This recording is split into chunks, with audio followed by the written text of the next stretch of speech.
Has anybody watched Inside Out 2? It is magical and enlightening and probably the best dictation of an internal world and how emotions work from a therapist, no less, that I have ever seen in a children's movie. So much so that I actually feel like, well, it is aimed at teenagers. I think it is aimed at the crowd of people who was watching Inside Out 1. And I didn't personally love Inside Out 1. I didn't dislike it. I thought it was good, but it was too basic for me. But I think that it hit the target audience that it was made for. However, this is not just for teenagers. I know so many adults who also do not have the level of understanding about their emotions and how they work and their internal world that this will also help. I love this movie so much that it's my new favourite, without a doubt. I'm already planning my next visit to go and watch it again because I loved it so much. And I can't wait for it to drop on Disney because I obviously have a subscription to that. For anyone who doesn't know, Disney is a massive special interest of mine. Again, a lifelong one that I've had since being a young child. And one of my favourite things to do, even as a child, was to unpick the hidden meaning behind what it is that I think that Disney is trying to tell us. And this did not disappoint. It was absolutely incredible. And like I say, I think that it is perfect for the audience that it is targeted for, which is the teenagers, but it's perfect for any adult watching it too. If they are willing to jump into, learn and take from it what is given on a plate for them to take and learn from it. To anybody who doesn't know me, hi, I'm Jade. I'm a private therapist who runs this beautiful healing space called gscinemas Wellbeing. For anybody who is returning, welcome back. I love having you here. And again, this is another one up for discussion because there are so many tangents, so many branches, so many routes off from how things can be interpreted, that I'm just going to go into a few of the key ones that I thought was really important. But I do want to hear, if you have watched it, what did you notice? And did you notice anything that I didn't notice? Because I love that. I love that. I am desperate for you to share that with me because I love going down these rabbit holes and unpicking different meanings about things, whether it's just a Disney movie or whether it's a theory. I saw a theory the other day about mushrooms being the elite life force, and that was quite incredible. So please do. In the opening part of the movie, we are revisited by those core emotions that we met in Inside Out 1, which is joy, anger, disgust, fear, and sadness. Who's your favourite, by the way? Before we get into it, please do let me know. Give me your insights, because I really do love to read them. So I'm going to start by talking about the initial part of the movie. Charge the goalie! But Chris hasn't scored yet. Riley's got this.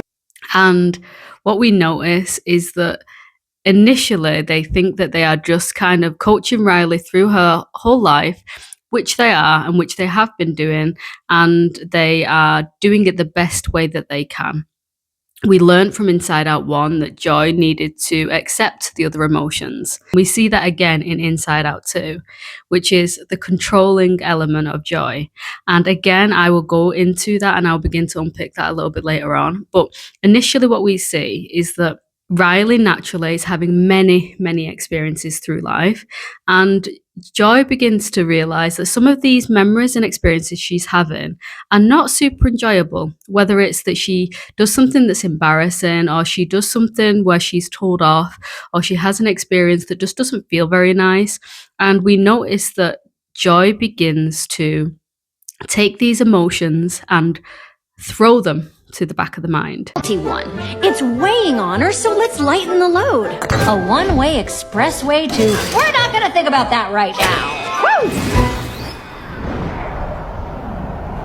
That's pretty impressive. You take such good care of Riley. Thanks, I try. Okay, let's do a sweep.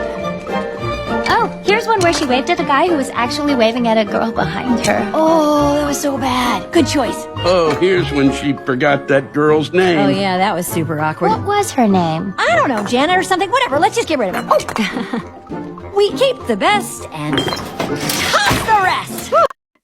And the reason I thought this was interesting in particular is because, again, I think it's the dictation of joy, which is the dictation of the thing that we're often sold, which is the thing that we should be sourcing is happiness all of the time. And it's not realistic. And what we notice is that any of the joyful memories that Riley is having, she's not getting rid of those. She's getting rid of other memories where other emotions are being experienced in more of a predominance, and deciding that they're not important to her development and that they're not important to her sense of self, or as I like to call it, her self-concept. We then get introduced to the beautiful thing that she begins to establish as she enters awareness, which is a sense of self, based off her life experiences and based off the choices that she's made. And the reason, again, that I love this idea is because this idea is factual. We all begin to establish a sense of self. However, you know where I'm going to go with this. What I do see that is present in this movie, and I do like it because it gives the baseline where we can expand ideas from this place. But Riley has a very healthy upbringing. She has a two-parent household. She has no difficulties outside of the normal range. She has an abundance of love. She has a healthy friendship, which we are introduced to in the beginning of this movie too. And friendships with people who also mirror qualities that are both wonderful, lovely, empathetic, encouraging, kind, and where she gets to express and be herself with them. And she also gets to do that same thing with her parents too, where she will be met even in the moment that I will go on to mention in a moment, even in moments where she may be acting in a more volatile way due to the increase of, or the sensitivity increase of emotions due to puberty. She is loved anyway. She's met anyway. She's supported anyway. And her self-concept, her sense of self is built from this place. Again, this is a beautiful concept because it's factual, but it made me think of, I know that Riley's not a real person, but she is a perfect example of the average or typical experience, where it doesn't mean that she won't have bad experiences. It doesn't mean that she won't have things that she has to navigate that are challenging, which we do see. Like in the first one, we see that she's moving house, and that's challenging for her. In the second one, we see the kind of the onset of awareness and anxiety coming in, that actually she begins to be undecided about the sort of person that she wants to be in terms of being cool, or in terms of knowing that her friends are moving to a different area and she's not. And it got me thinking, what would this Inside Out 2 look like? What would that internal world look like? What would her emotions look like? Who would be the most dominant emotion? What would her beliefs that sit in her self-concept look like if she had other experiences? And you know where I'm going with this, because I am somebody who is a minority in many forms. I'm a minority in the sense of that I am brown. I'm a minority because I'm also autistic. So, and I also have experienced things that are not presented in that movie, which is fine because, like I say, I think it's a really good baseline to go from. But I wonder what it would look like, how that would materialize, how that would manifest if that baseline looked different, and the potentials of what Disney can do with this. Me and my friend was talking about this too. So this could look like things like, so these are the things that I've wrote down. What would it look like if Riley had experienced a significant trauma? What would that look like if Riley was a ethnic minority? What would that look like if mum and dad wasn't together? What would that look like if she was neurodivergent? What would it look like if she is not attracted to the opposite sex, she's attracted to the same sex? And I have got a feeling, I could be completely wrong with this. Tell me what you think the big secret is that is locked in that vault.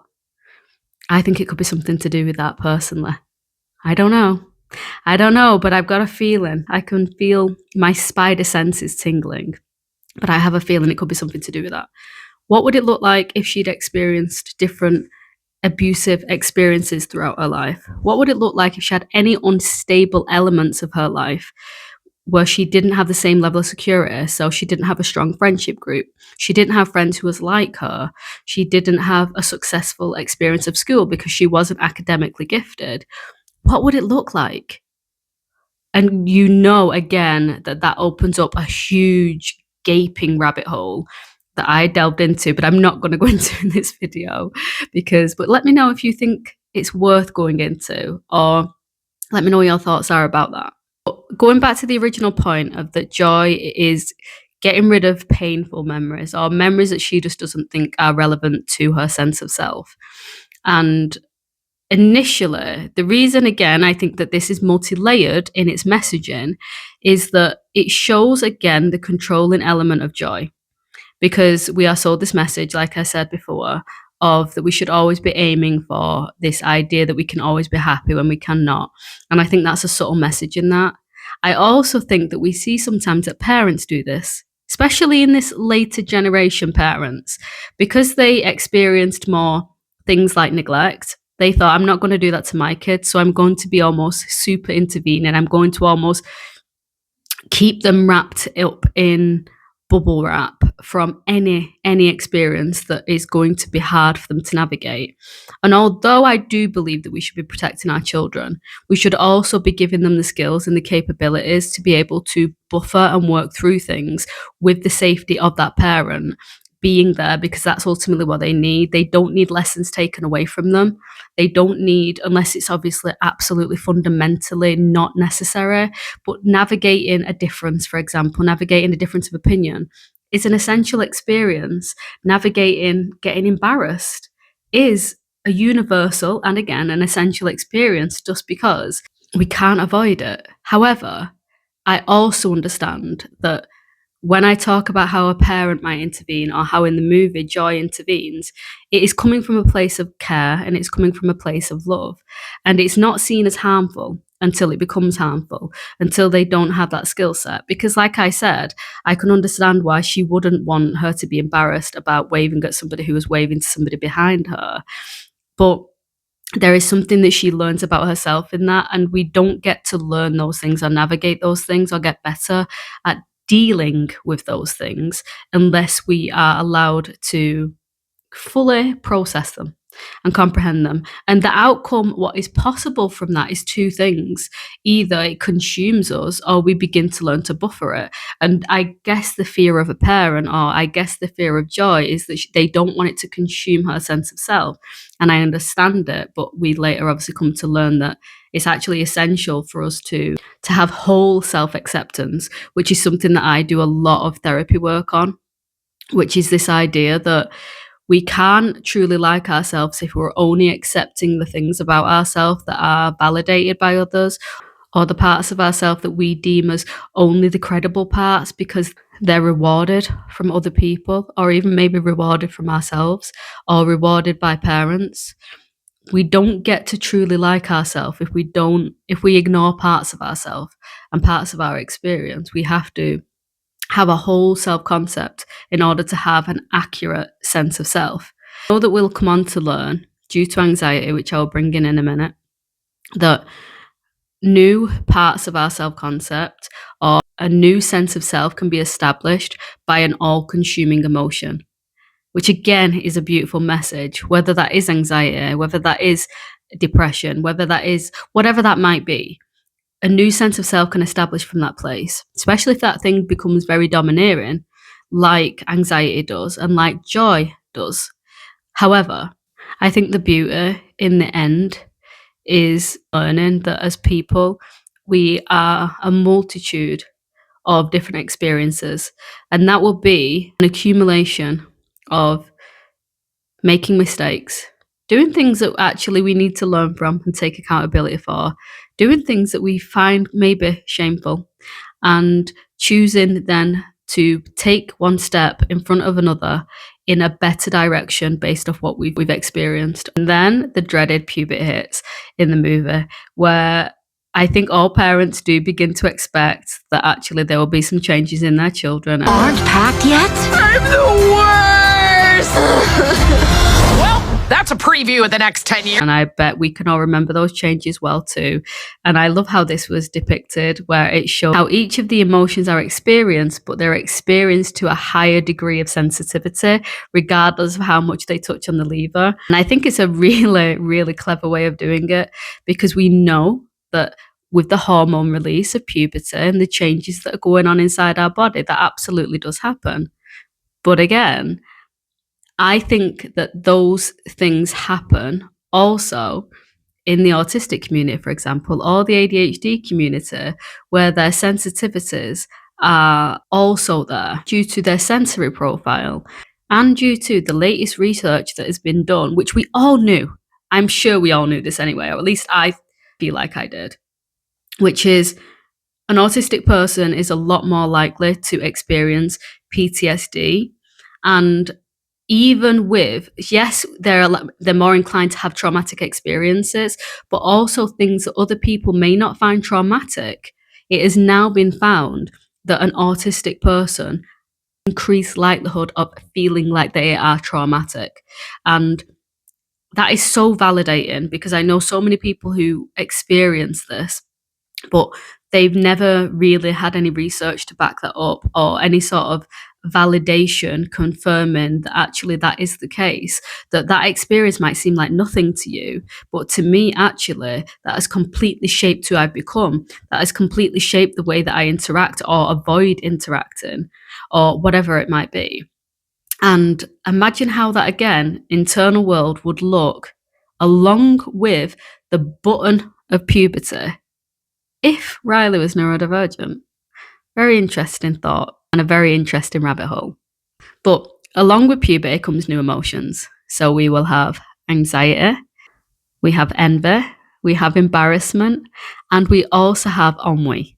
And who's your favourite out of these new ones, by the way? I like them all. I'm not going to lie, because I all think that they have a significant part in many people's life even before puberty, but there's a couple that seem more magnified for the typical experience once puberty hits.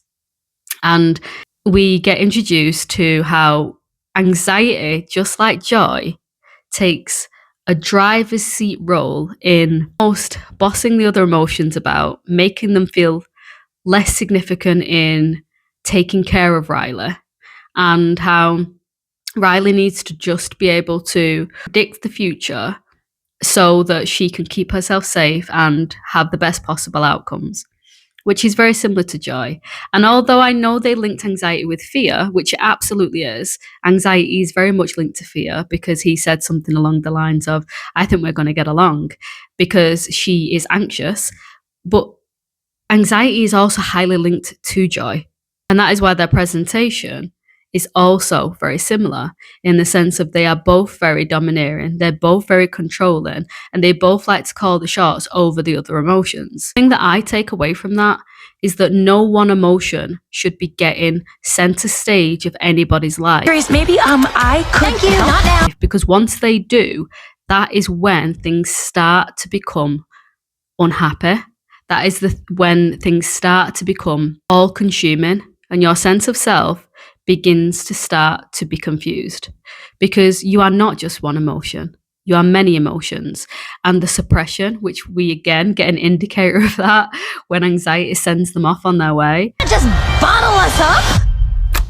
We are suppressed emotion! We get suppressed emotions, but we are also, in suppressing our emotions and not feeling them and not giving each one of them the space to be felt when it needs to be felt, we are suppressing parts of us, and we are suppressing parts of our self-concept, and none of them are the enemy. None of them don't care about Riley. They all care about Riley. And that is the same thing that is true for you and me and any human on the planet. All of your emotions are just messengers, helping you understand yourself so that you can have a higher and clearer understanding of you and your self-concept, because your internal emotions and world and sense of self will look different to the person's next of you. And so it should, because it is based off your experiences. It's based off the beliefs that you then form due to the experiences you've had. And then it forms your sense of self and your self-concept. And all emotions play a vital role in that. And the people who, and we see this all the time, we see this in adults too, you're not allowed to feel all of your emotions. Some emotions are seen as this emotion that we put on a pedestal, and some are seen as these emotions that we suppress and we don't feel at all because they're not seen as valuable. And I think that we can see how damaging anxiety is becoming to Riley, not because she's again not got the best interests of Riley, but because she's trying to keep her safe, but she's become so consumed that she ends up causing this panic attack. And the thing that again I felt like there was a message in with this one is just before anxiety takes over completely, and to see embarrassment step up. I loved embarrassment. What I think is really important that we notice before anxiety takes over is that we notice that embarrassment begins to get stronger, and not stronger in his embarrassment, but stronger in his sense of self to stop himself only being consumed by his embarrassment.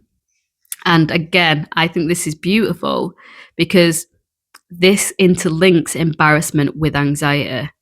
Embarrassment is often scared of anxiety because if you can think about any time that you might feel anxious, you're fearful of judgment, which means you're fearful of being embarrassed by somebody's judgment or fearful of being rejected by somebody's judgment of you. So we start to notice that embarrassment begins to step up and make room for sadness and make room for the other emotions to come back in.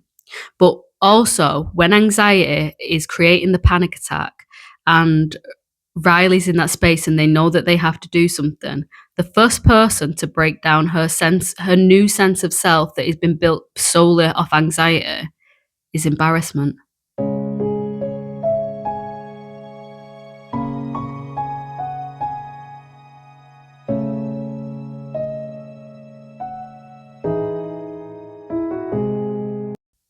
He's the first one to get hold of it, and they all work to pull it out.